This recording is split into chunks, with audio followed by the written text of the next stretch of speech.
I just said a few words earlier, an hour or so after Assange's arrest, and wanted to speak again ahead of. And I'll be giving some more formal talks over the next few weeks, already scheduled, that had already been scheduled. One of which will be for the Texas Library Association in Austin next week, and following that, the Tennessee Library Association in Chattanooga. And on both of those occasions, I'll speak more about specifics. But aside from all of the lessons and all of the sort of the specific issues revolving around Assange's arrest and his legacy and what he did and left undone and all of that, which are all extraordinarily important and need to be discussed clearly.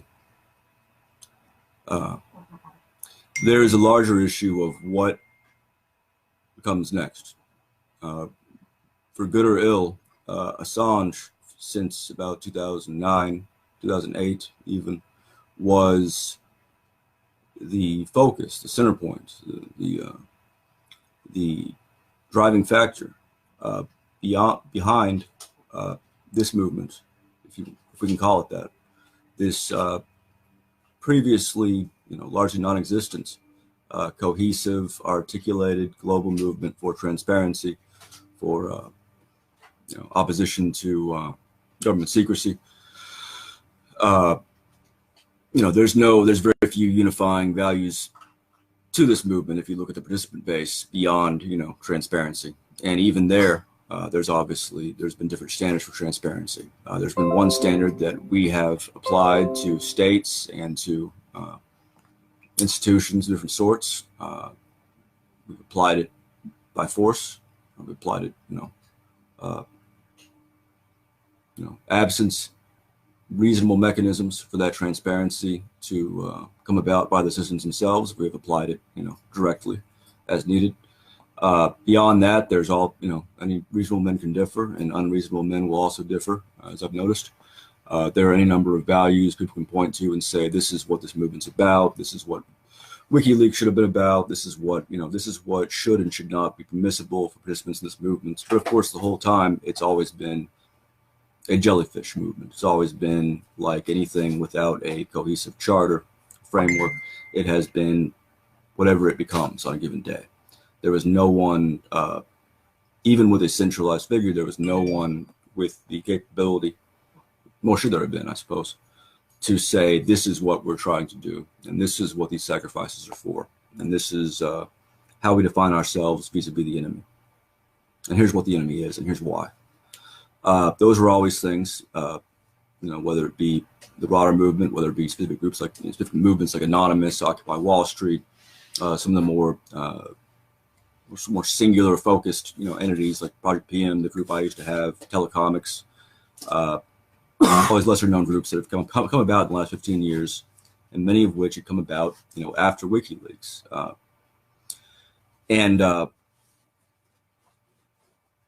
That's understandable. That's reasonable. There will never be, I don't think, a chartered, formalized framework that determines what these participants, what these supporters, what these people around the world who agree either vaguely or specifically with the things that the more visible members of the movement are doing. It's both impossible and it's probably not desirable.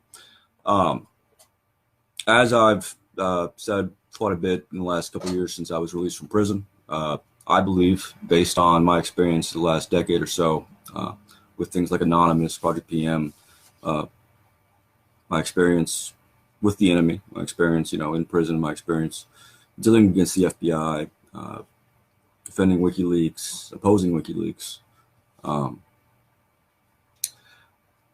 I firmly believe that a mechanism is needed that allows some large and potentially exponentially increasing population of people with a degree of shared values to establish a framework that expresses itself as we believe this, this, and this. We believe in these basic values, and we don't have this mechanism to decide who gets to define those values, but we are articulating this just to show that we're not, we're not everyone. We're not the 99%. We're not police. We're not people who oppose gay marriage. We're not the alt-right, but that we are this, this, and this, and we may disagree about these other issues, but this is kind of who we are, and this is our basis for working together.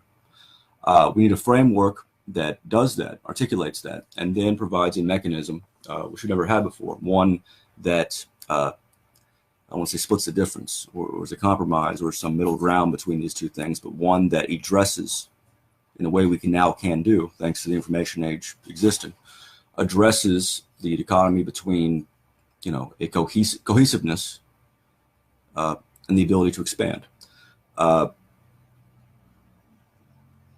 That's something that's kind of in the air. I think it's agreed upon by pretty much everyone who's paid attention or been involved or thought a lot about the internet and about civics and about issues sort of overlapping those. I think it seems to me, I think it's evident that a lot of people who are wise in their own ways, have different specialties, different backgrounds, different emphasis, they all agree that something that cohesively harnesses this huge constituency around the world that is generally in the minority and is generally has difficulty getting its pretty clear, pretty evidence-based basic values enacted among the patchwork array of criminalized institutions that overlap the globe. We need something such that a young woman in a rural county in the U.S. who believes in evidence, believes that evidence should be the underlying factor for what one believes and what one does, who agrees, in general, can't necessarily articulate it any better than Socrates can or define it, but believes that individuals should be respected and that their rights should not be negotiable or should not be dispensable in the interests of vague national security grounds or national greatness or any of the other fraudulent philosophies, expressed or otherwise, that have governed much of what humanity has done for most of recorded history. That person, just like her counterpart around the world, professors, students, drifters, academics, writers, those people amounts to a huge constituency. They're just spread out. And as we've seen, if we've seen anything in the last 20 years, over time, they've figured out ways here and there of working together in ways that are so remarkable and they're so easy to get used to because they happen gradually to us, in our lifespan. But historically, this is an extraordinary change. It's an extraordinary development, a fundamental development, to suddenly, for the first time in human history, have the ability whereby every single individual, theoretically, can collaborate. And they're not confined to their physical communities. They're not confined to their village. They're not confined to the tribe. They're not confined to the county. Not confined to a feudal unit of some sort. They're not confined to a nation state. And they do find, as they approach each other, that they agree on much more with each other than they do with their neighbors or with their fellow citizens or with their governments. And as they realize that, and as they see the haphazard and sometimes failed, but I think very educational attempts to make something of that, they get a sense over time that there is a solution, that there is actually something we can do, and that those who say that things will always be the same, people will always be the same, aside from being historically vastly inaccurate, aside from being easily dispensed with, that notion is something that can now be addressed. I don't mean 20 years from now. I mean, it's something that's already kind of being addressed automatically, and it's something that we can address in a way that is not just helpful. It's not just something that should be done. It's something that can be decisive. All that's needed is to get it right once. We can get it wrong over and over again. We have. I've had the unique opportunity to watch and to be involved in all kinds of attempts to harness this phenomenon. The phenomenon whereby any individual on the planet can now work with any other individual at their own leisure, at their own discretion. Freedom of association, writ large across the globe. This is something that it's not just a cute idea. It's not just a fun notion. It's not just another like emanation of the whole utopian internet thing. Like from the, back in the 90s, you had all these essays about the internet is here and the global village, and we're gonna have this, and this. Some of those things proved wrong in the short term, but the short term is 10, 15 fucking years. That's nothing. And the environment from which every institution, whether it be the police that arrested Assange today, or the DOJ, or the private spies that went after him back when he was still worthwhile 10 years ago, the ones who came after me, the ones who came after raided 40 U.S. households in January 2011 in reaction to a DDoS attack against MasterCard and Visa that took the sites down for a few seconds and prompted these heavily armed raids. These are things that have occurred. These are things that have been these were attempts. These were little pushes upwards or forward. These were people trying things. And there's a lot was proven. There's a lot that could be codified. A lot that can be extracted from all these experiences and how they went down and learned from and codified, by people other than me, people who are a little bit more meticulous and perhaps academic. But the great lesson, beyond all these specifics and beyond all here's what to do and what not to do, is that if we can create this filter, if we can determine somewhat arbitrarily by necessity, what are the values we believe in, and what is up for negotiation, what are things that we can agree on, and then if we can build a very simple, by simple I mean like not advanced, not some new technology, something that could have been built 20 years ago but wouldn't have been ready for 20 years ago, to allow these people to come in and to allow this population that, one that's now detached, no longer confined to the debates of a given polity, no longer confined to having to spend all their time arguing about evolution with their neighbor, or arguing about whether climate change is real, or arguing about whether it's okay to arrest children, immigrants, and separate them from their parents.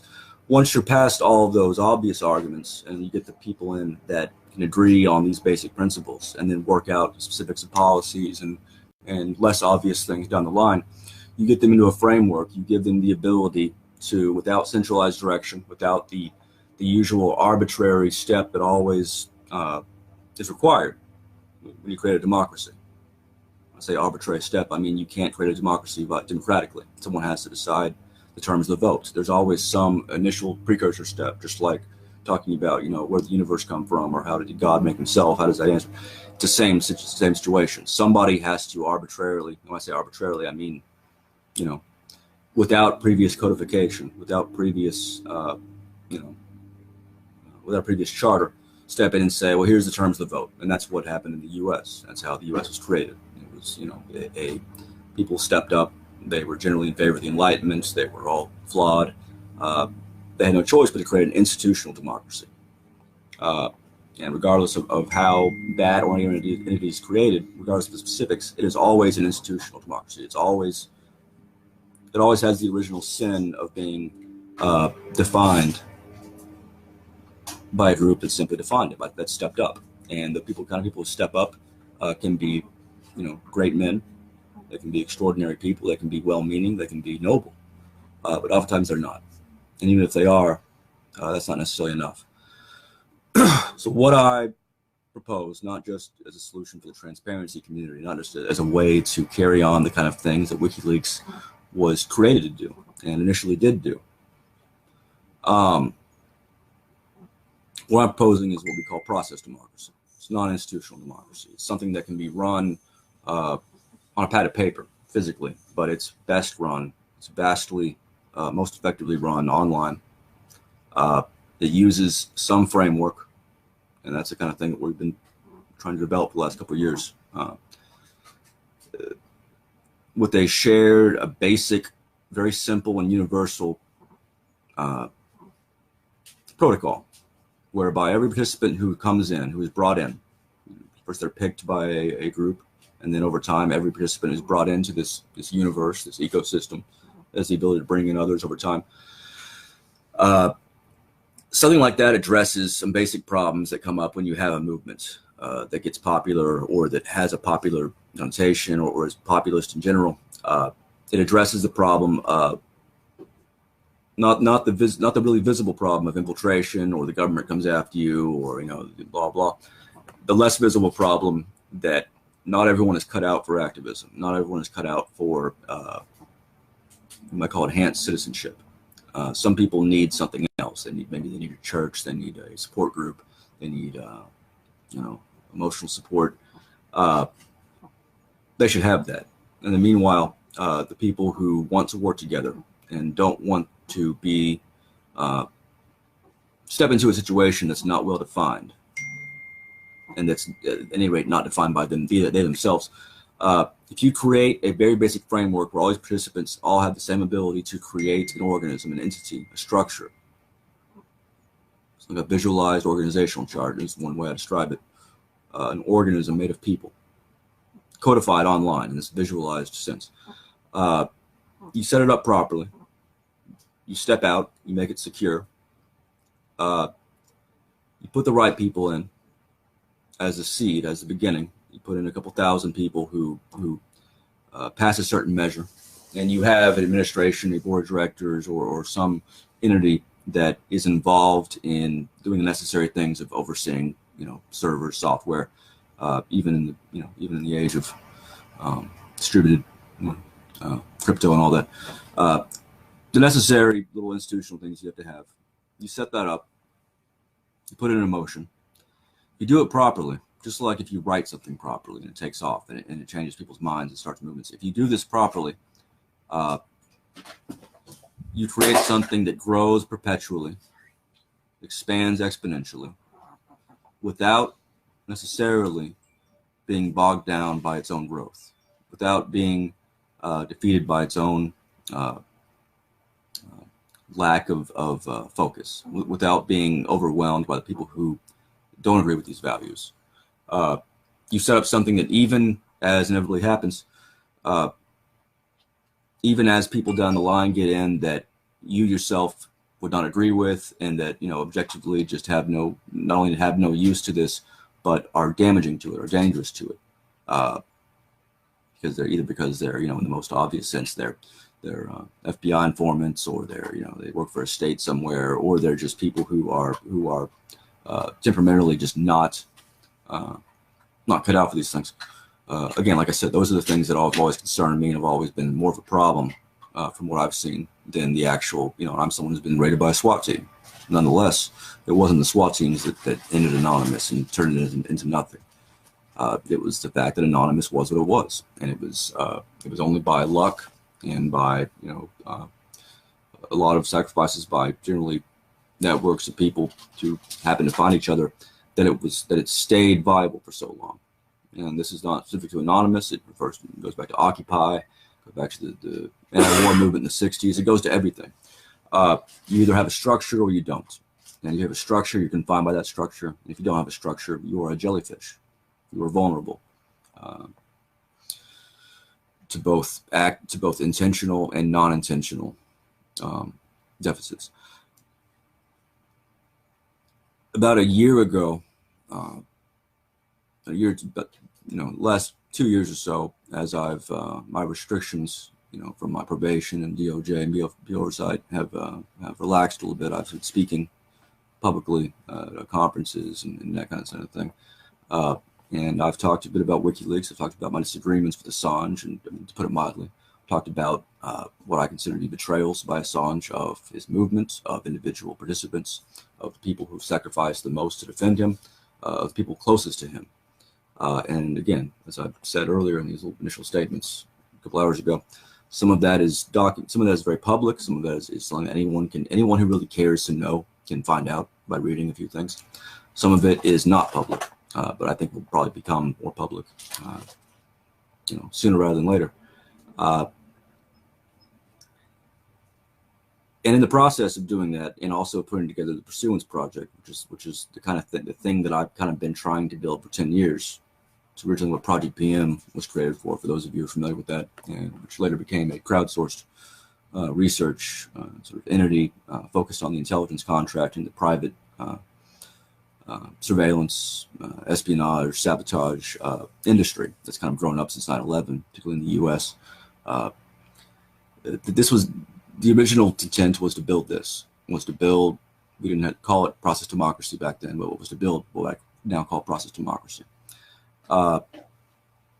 That's always been my intent, even when it was a vague intent, even when it wasn't necessarily a noble intent, even when it was, before, when I was even less mature and perhaps less of a natural activist than I am now. That was still the goal, was to build this, put it in motion, and to know that once it's in motion, it can't be stopped. In the last couple of years since getting out, I've done all the things necessary to build this, and they're all done. We have a board of directors with people like Brigitte Jansdottir, early WikiLeaks volunteer who left early on over her moral objections, former Icelandic member of parliament at WikiLeaks. I'm sorry, member of parliament for the Pirate Party. She's on the board of directors.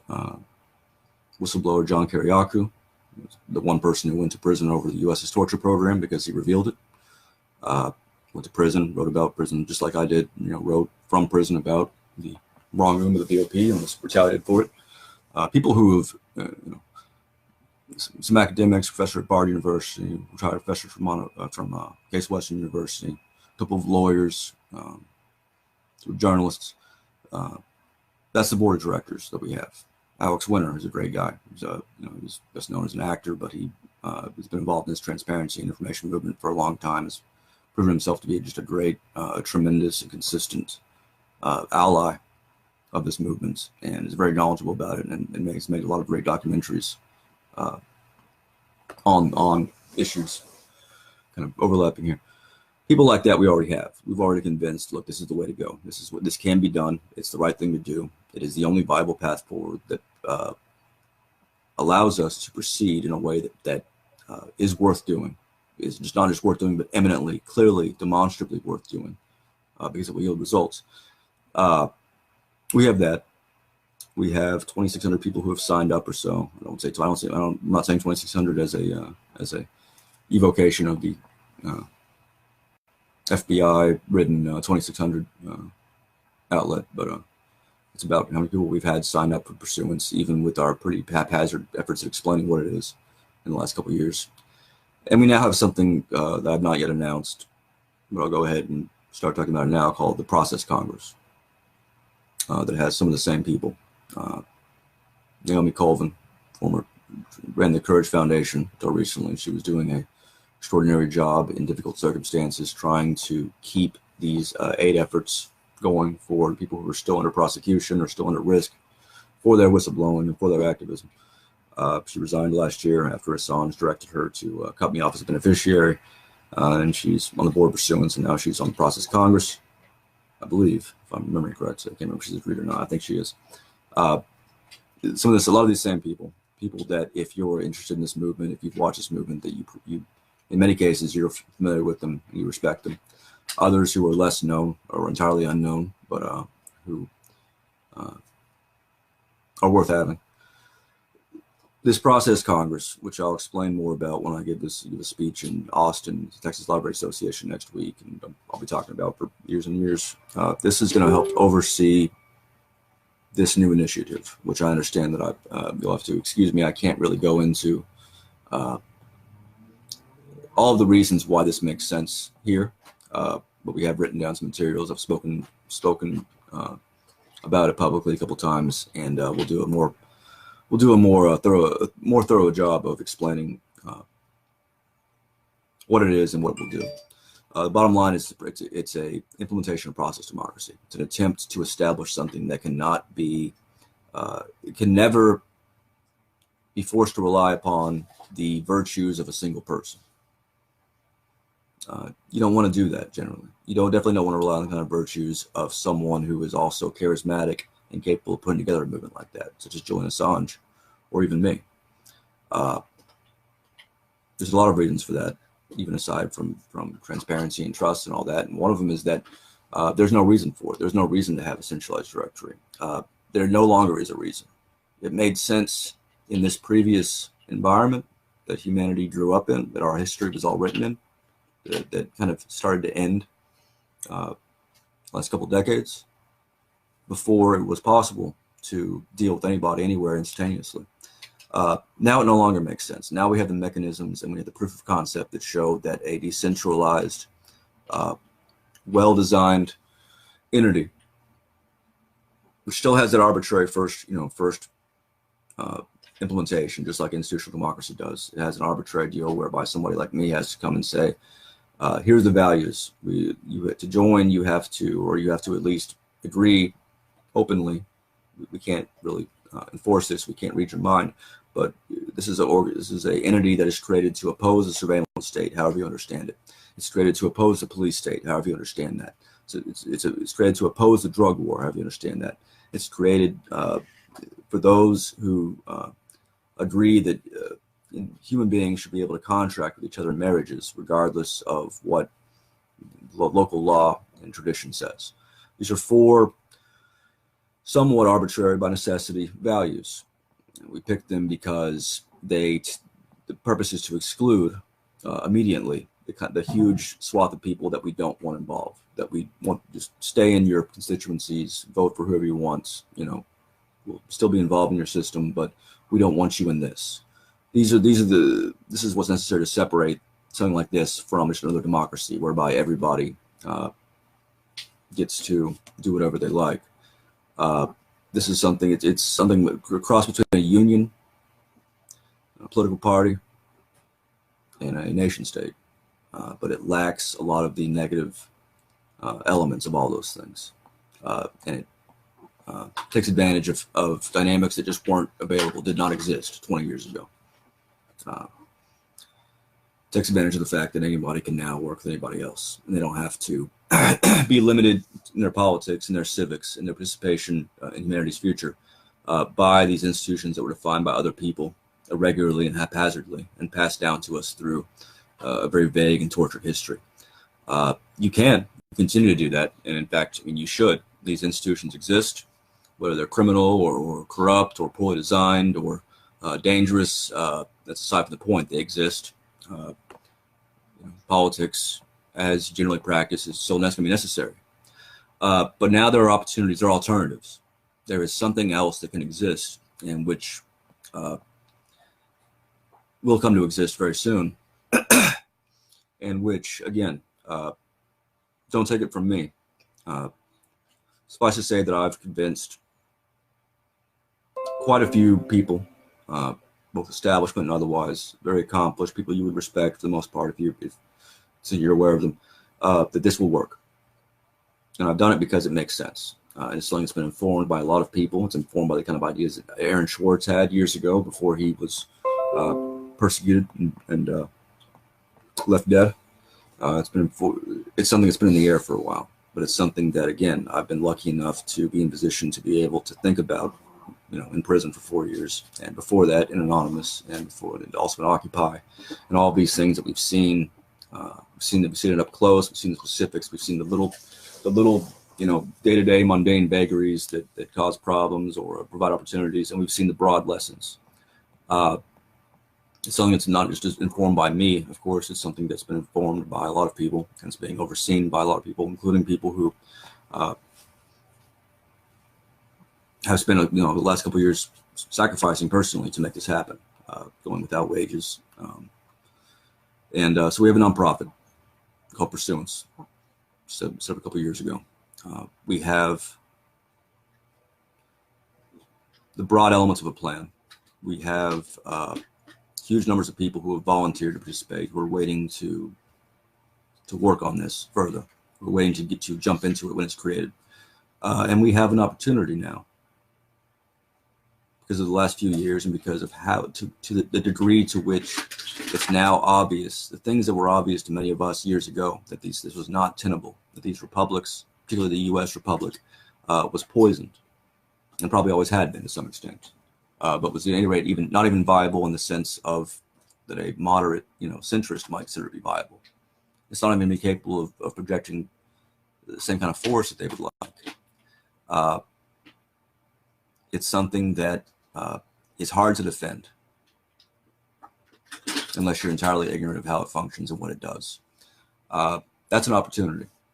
It means that it's not just the people who are spending a lot of time, the eccentrics, the early adapters, the dreamers and all that, who would be involved in a project to oppose these things. It means that a lot of the people who admired the kind of things we were doing, supported them, liked them, but didn't quite think it was necessary as we thought it was, they've changed their minds. They've seen enough. One of the great missed opportunities of this last era, this last decade, the era in which, again, as I began by saying, Julian Assange serves the focal point of a lot of this movement, a lot of this activity. One of the great missed opportunities was that Julian Assange was a poor leader, and in many ways a poor person, flawed even more than a lot of the rest of us have proven to be. The other missed opportunity was that there was a leader to begin with. There was a focal point, that there was someone who could, in secret, determine where the movement goes and what it does, which candidate is going to support in an election in the U.S., which nationalist leaders in Britain are going to come meet with him at the embassy. That should never have been the case, but it was. And now he's been arrested. And as I said earlier, had he done what a leader does, even an amoral leader, from a pragmatic standpoint, even aside from a moral standpoint, had he done certain things, his arrest today would have been very, very different. The aftermath would be very different. This is the proof of concept that formula, the WikiLeaks formula, the Julian Assange formula, the formula of secret leadership, does not work. And it definitely doesn't work for this, and it's not needed. So we're going to try our best to present a alternative that is understandable, broadly understandable as possible, that we explain as this universal solution, not just to a few problems, but to a great number of problems, to the great problem of governance, the great problem of managing cohesiveness in managing individual agency. But if we can combine the agility of a movement and the stability of an institution, and do it in a way that it's actually informed by what is now known and what is now possible, and set it in motion, we will win. We will strangle institutions one by one for the next several decades, and we'll build up processes to replace them. And if this sounds to you like fiction, it sounds to you like grandiose nonsense, then you are a fool, because all the indications are there, and it's not just me that thinks that. Most of the states, Chinese, the U.S., the Russians, all the intelligence agencies, they know that these things, these elements, these dynamics of mass collaboration, they're not just a cute, fun, noble idea. They are a military factor. These are things that they're going to try to take advantage of. You're going to see ethno-states using this kind of emergent crowdsource, these mass collaborative mechanisms for their own ends. You're going to see all kinds of bad actors using them. So it's important that people who believe in the open society, however you want to define that, but I think there's several ways we can exclude. We can exclude enough things to create a cohesive definition of what an open society is. But those of us who support that, whether or not we agree on every single detail of it, whether you be an anarchist or a libertarian or even a Democrat, those of us who agree that certain of these things are wrong, and who understand that if one side makes an argument, the other side ignores it, the side that's making the argument that's being ignored is probably correct.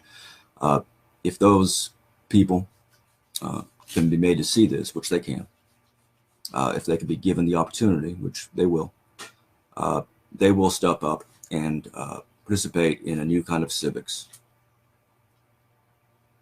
which is inevitable anyway. These kind of things are already kind of coming about. They've come about in very embryonic, very primitive forms. Even if this project, this thing I've been trying to get off the ground for 10 years, and now, thanks to the DOJ's own missteps, now I'm finally been poised to actually do it properly. I mean, thanks to their haphazard way of going after me and bringing attention to why they're coming after me and what the real point of this was. Even if this gets screwed up, even if tomorrow I, am found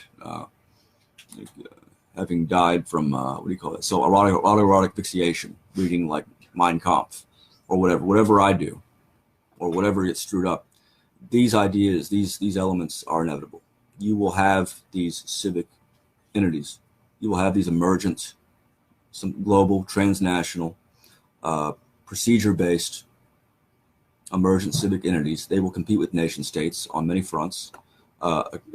As time goes by, they will begin to, in some places, in some ways, replace them. Just as we've seen before throughout history, just as certain kinds of governments, certain kind of organizing principles that seemed like the only way and the only practical thing, everything else impossible, were all gradually replaced, sometimes very suddenly, by different kinds of organizations. It's happened over and over again. It can happen faster now because of the age we live in.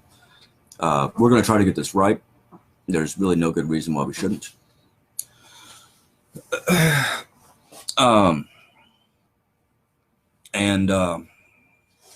Again, even if we don't, someone else will. But we will. We'll get it done properly. And we'll do it first, and we'll do it better. And there will be, unlike, as has been the case for much of my lifetime, for much of the past century, the advantage will be on the side of those who believe in an open society and those who believe in transparency, oppose corruption, respect the rights of the individual, respect the dignity of the individual, who are not part of the religion of national security, national greatness.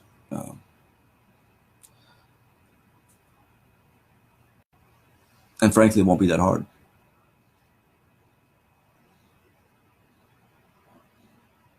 And again, if it was just me saying that or me believing that, I would understand. And perhaps, just moving along and going off to somewhere else.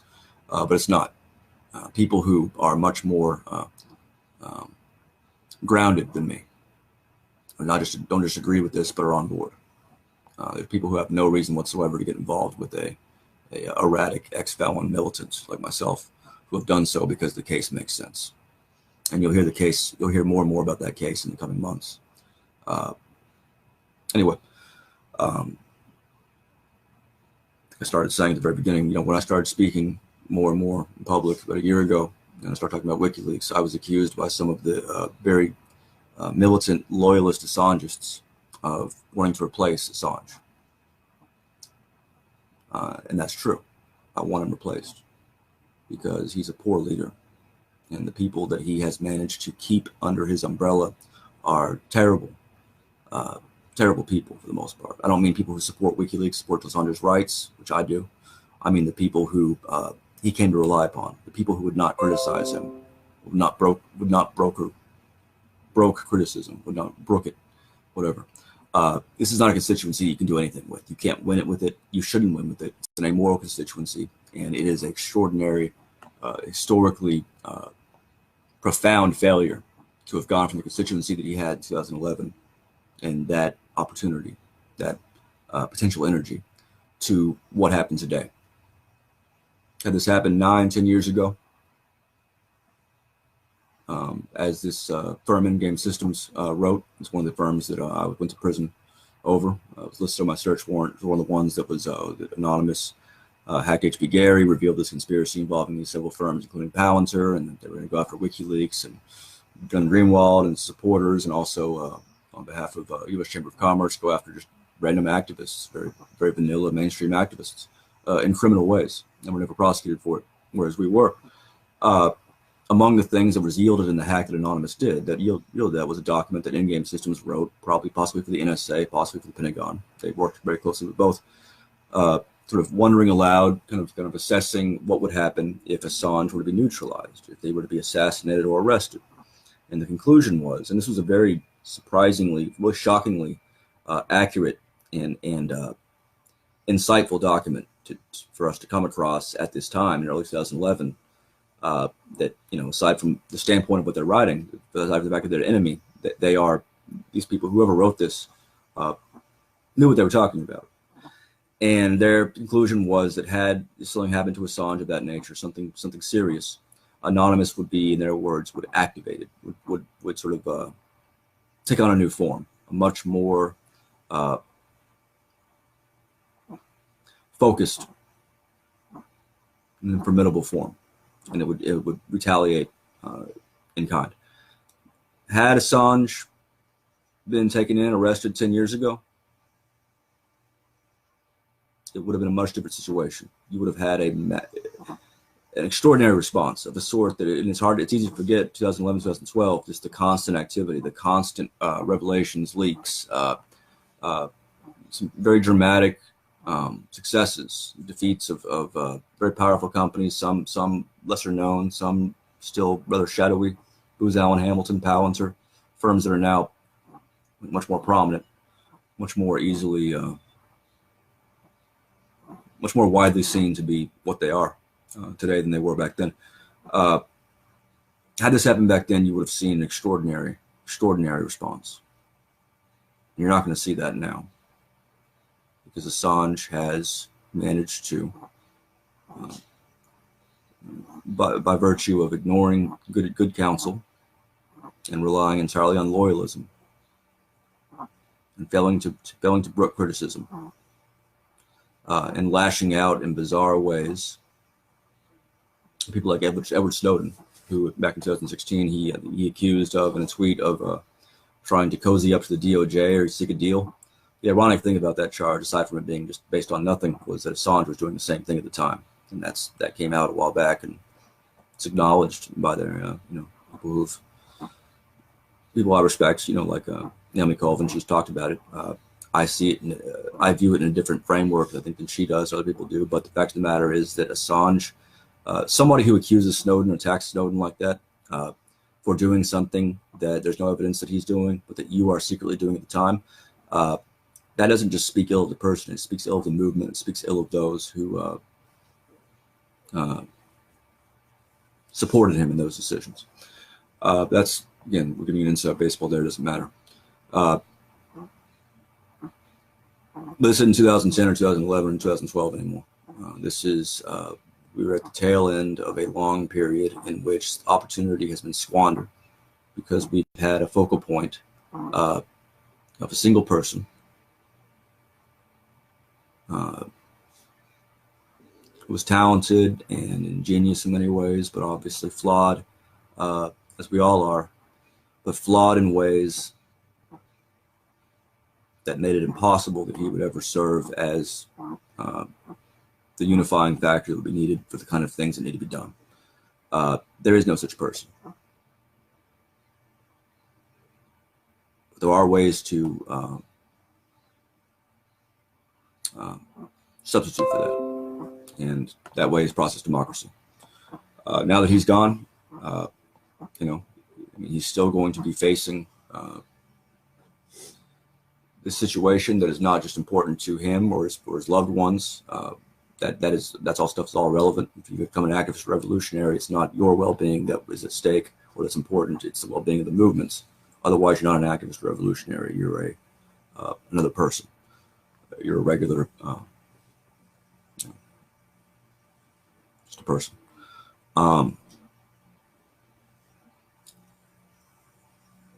there's obviously a great deal at stake in what happens to him because of the precedents it's set, and because of the dynamics around it, and because of the U.S. and how it deals with the rest of the world, and because of journalism and free press and the issues that will center around that. The DOJ will absolutely use this case in a demented fashion. They will try to establish precedents by which to target other activists and journalists and just anyone who proves inconvenient in the future. They did the same thing in my case, where they tried to criminalize linking before ultimately dropping those charges after a great deal of opposition from groups like the EFF and that sort of thing. They will do that. They will use this because these are people who, even when they're just sort of cynical people who just are there for a salary, a lot of them really believe in the state, and they believe in this state, the U.S., and they believe that it is ultimately right. And regardless of how much you agree with them, they tend to be wrong about a lot of the specifics on that, on what it is the U.S. does that's right, and what it is that others do that's wrong, and whether or not the U.S. as a whole, or even its little parts taken together, does more harm than good in certain areas. These are not people that are easy to understand. Their motivations are difficult to follow if you are somebody who really cares about getting things right, understanding things, and being just. They operate on a whole different plane than us in general. Those of us who are, I don't know, different. They are the enemy. It doesn't matter that Assange has done extraordinarily cruel and ridiculous and unnecessary and unhelpful things in the last few years. They are ultimately the enemy. How that enemy is defeated, that's something that is going to be determined not by who can scream the loudest and who can, who can make the strongest, best sounding case that, this person's under fire, this person's under prosecution, we have to support him no matter what. That's not how you defeat an enemy like that. You defeat the enemy by being entirely honest and candid about your own movements, holding to higher standards than the enemy, and not allowing any chinks in your armor that can be exploited by the enemy. The problem is never that someone can lie about you. The problem is when people can tell the truth about you. One should never be able to tell the truth about you and have it hurt. To the extent that they can, you are not the hero you believe yourself to be. Anyway, there's a little bit of information here and there in speak talks we've given, both myself and Claire Peters, who's the director of Pursuance at Aaron Schwartz Day last year, for instance. That's online. There's some written materials here and there. There's an article I wrote for the Motherboard announcing this project a couple years ago. It's called What Is to Be Done. It's cutely named after a 19th century treatise by a Russian revolutionary. Later, Lenin wrote an article, essay by the same title, but it's not a tribute to Lenin. Fun fact there. There's an article in the Observer about kind of some of the things that Pursuance can do, vis-a-vis crowdsourced research, which is one of my main interests. There's some other materials here and there, mostly accurate, and there'll be more, I promise, that will explain this more cohesively, that will give a more specific sense of what kinds of things that are already being done can be done better with this, and what kind of things that already exist can be integrated into this to the extent that they choose to do so, and what kinds of new things, what kinds of new organisms, new ways of working together can be developed from this. Both the things that we've thought of that we think are still generally better than most of the alternatives, and the larger mechanism whereby those who will outthink us in how you build a network of people, how you make a workflow to run your local civic network, to reform your city, or how you do prisoner support, or how you reform prisons, or how you do all the things that need to be done as well, that are already kind of being pursued, and those things we haven't thought of yet in ways that we haven't thought of. All of that will be facilitated by this, and every individual out there who doesn't have a college degree or doesn't have access to an institution, doesn't thrive in an institution, doesn't have the ability to come to a position where they can get their ideas heard, or their knowledge they have accessed and acted upon. With this, they will have that opportunity in a way very similar to very similar to how they did in 2010, 2011 with these movements and these groups that did a much better job than our governments do of identifying and harnessing talent and goodwill. We build a mechanism for that harnesses that expands exponentially, that improves upon itself, that refines itself rather than growing bogged down by its weight as it grows. You do that right, and ultimately you have a solution all of a sudden, rather than just a series of problems. And so that's what needs to be done. Thank you.